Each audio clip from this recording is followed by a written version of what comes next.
नमस्कार, रेडियो रिमझिम से प्रस्तुत है स्थानीय हालचाल। पहले मुख्य हालचाल।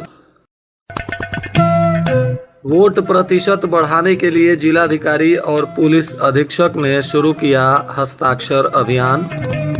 आपसी संपत्ति विवाद को लेकर मौनिया चौक पर गोलीबारी, 5 लोगों को पुलिस ने किया गिरफ्तार। लूट कांड में शामिल 5 अपराधी हथियार के साथ पकड़े गए। सड़क हादसे में एक व्यक्ति की मौत, 13 लोग गंभीर रूप से घायल। आगलगी की बढ़ती हुई घटना को लेकर डीएम ने अग्निशमन दल के साथ की बैठक। स्थानीय हालचाल के इस अंक के साथ मैं अनिकेत मिश्र। अब हालचाल विस्तार से।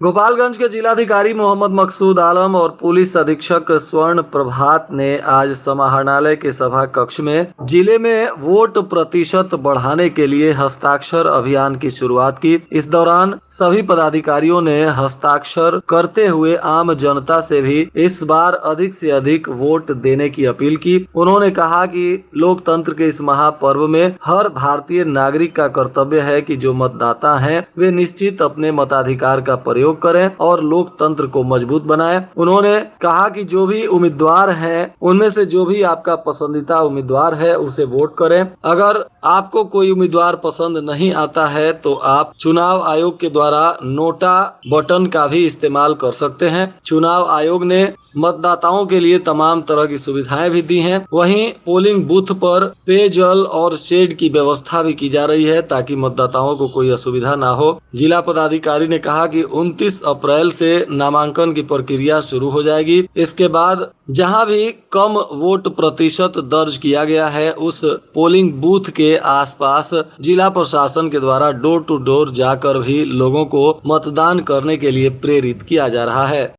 गोपालगंज शहर के बीचों बीच मौनिया चौक पर शुक्रवार की देर रात आपसी विवाद को लेकर 2 पक्षों में गोलीबारी की खबरें आई।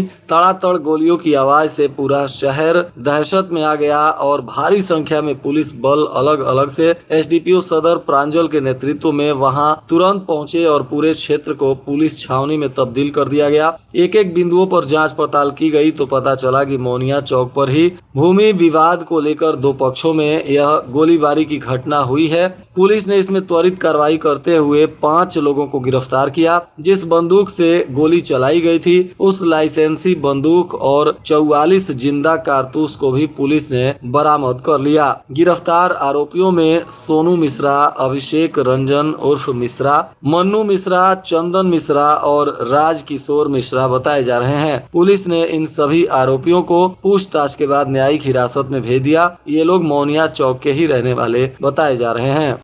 इधर बैकुंठपुर थाना की पुलिस ने भी गुप्त सूचना के आधार पर शुक्रवार की रात्रि में सदर अनुमंडल पुलिस पदाधिकारी 2 के नेतृत्व में छापेमारी की, जिसमें 5 अपराधियों को गिरफ्तार किया गया। पुलिस की यह कार्रवाई 4G बाजार के पास हुई, जहां अपराध की योजना बना रहे 5 लोगों को पकड़ा गया। गुप्त सूचना के आधार पर की गई इस छापेमारी में गिरफ्तार 5 आरोपियों से जब पुलिस ने पूछताछ की तो एक लूट कांड का उद्भेदन हुआ और लूटी गई मोटरसाइकिल को भी पुलिस ने बरामद कर लिया। गिरफ्तार 5 अपराधियों में एक मंटू कुमार, दूसरा रोहित कुमार, तीसरा उज्जवल कुमार, चौथा कासिफ जाफर और 5वां समीर अहमद बताया जा रहा है। इनमें कुछ लोग सिवान जिले के रहने वाले हैं और कुछ गोपालगंज के निवासी हैं। पुलिस ने पूछताछ के बाद इन सभी आरोपियों को न्यायिक हिरासत में भेज दिया। इन 5 आरोपियों के पास से पुलिस ने 2 देशी कट्टा, 2 जिंदा कारतूस, 3 चाकू और बैकुंठपुर थाना कांड संख्या 130-24 में लूटी गई मोटरसाइकिल बरामद कर लिया है। इधर सिधवलिया थाना क्षेत्र के रामपुर गांव के पास हुई सड़क दुर्घटना में एक व्यक्ति की मौत हो गई और 13 लोग घायल बताए जा रहे हैं। मृतक माझा थाना क्षेत्र के आदमापुर गांव के योगेंद्र शाह हैं। बताया जा रहा है कि शुक्रवार की शाम नबीगंज से मलमलिया बारात गई थी, जिसमें माझा से बैंड पार्टी गया हुआ था। शादी कार्यक्रम संपन्न कराकर बैंड पार्टी के लोग शनिवार की सुबह पिकअप पर सवार होकर वापस माझा लौट रहे थे, तभी उनकी पिकअप गाड़ी सिधवलिया के रामपुर गांव के पास पहुंची थी कि अनियंत्रित होकर सड़क के किनारे पेड़ से टकरा गई और पलट गई। गाड़ी में दबने से योगेंद्र शाह की मौत हो गई और पिकअप पर सवार 13 अन्य लोग घायल हो गए। खबर मिलते ही मौके पर पहुंची पुलिस ने शव को कब्जे में लेकर पोस्टमार्टम के लिए भेज दिया और सभी घायलों को बरौली अस्पताल में भर्ती कराया गया, जहां से डॉक्टरों ने प्राथमिक उपचार के बाद सदर अस्पताल में रेफर कर दिया। घायल व्यक्तियों में चैनपट्टी गांव के वशिष्ठ कुमार, भैंसही के सुरेंद्र महतो, कोयनी के मुन्ना मंसूरी और विश्वनाथ राम, मथुरा राम, बर्जन चौधरी और बैंड पार्टी के लोग भी शामिल हैं। गोपालगंज के जिलाधिकारी मोहम्मद मकसूद आलम ने जिले में बढ़ती हुई आगलगी की घटना को लेकर आज अग्निशमन दल के लोगों के साथ एक बैठक की, जिसमें आगलगी की घटना को नियंत्रित करने के लिए रणनीति बनाई गई। साथ ही अग्निशमन दल के द्वारा विभिन्न जरूरत की सामग्रियों को लेकर भी जिलाधिकारी के समक्ष रखा गया, जिसे जल्द से जल्द पूरा करने का आश्वासन दिया गया है और कम समय में घटना स्थल पर पहुंचकर अधिक से अधिक मदद पहुंचाने के लिए अग्निशमन दल के लोगों को जिला पदाधिकारी ने निर्देशित किया है। विजयपुर थाना क्षेत्र के पिपरा गांव के बाजूडीह महुआ में लगी आग से दर्जन भर घर जलकर राख हो गए थे। पीड़ित लोगों के घर अब राशन को लेकर नगदी समेत पशुओं तक का चारा भी जलकर राख हो गया था। इन सभी अग्नि पीड़ितों को राहत सामग्री लेकर जदयू प्रखंड अध्यक्ष नितेंद्र राय पहुंचे और सभी लोगों के बीच राहत सामग्री वितरित की। आज जिले के सभी थानों पर भूमि से संबंधित मामलों की सुनवाई के लिए जनता दरबार का आयोजन किया गया था, जिसमें भूमि से संबंधित मामलों की सुनवाई अंचलाधिकारी और थाना अध्यक्ष के द्वारा की गई। इनमें से कुछ मामलों को निपटाने का प्रयास भी किया गया और अन्य मामलों में तारीखें दे दी गयी।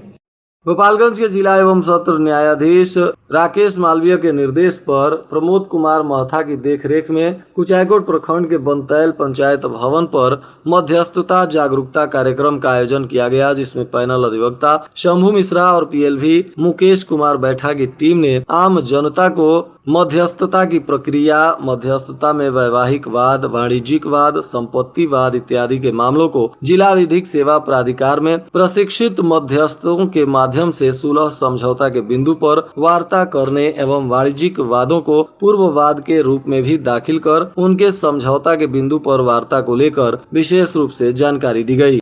जिलाधिकारी मोहम्मद मकसूद आलम ने आज पत्रकारों से चुनाव को लेकर विचार विमर्श किया। इस दौरान उन्होंने चुनाव आयोग के द्वारा जारी गाइडलाइंस को लेकर पत्रकारों को जानकारी दी। उन्होंने कहा कि मीडिया के लिए भी चुनाव आयोग के द्वारा कुछ नियम और शर्तें लागू की गई हैं। मीडिया को सभी मतदान केंद्रों पर जाकर खबर बनाने के लिए स्वतंत्रता दी गई है, परंतु किसी भी तरह के धर्म, जाति अथवा पेड न्यूज को लेकर आगाह किया गया है। इस तरह की खबरें चलाने पर कार्रवाई की जाएगी। साथ ही उन्होंने कहा कि मीडिया कर्मी मतदान की गोपनीयता को बरकरार रखेंगे। उन्हें ईवीएम मशीन के कमरे में जाने की इजाजत नहीं है। वे बाहर से ही खबर बनाकर और अपनी सूझबूझ के आधार पर खबरें चलाएं। इसके लिए सिर्फ जिलाधिकारी और पुलिस अधीक्षक को ही बाइट देने के लिए अधिकृत किया गया है।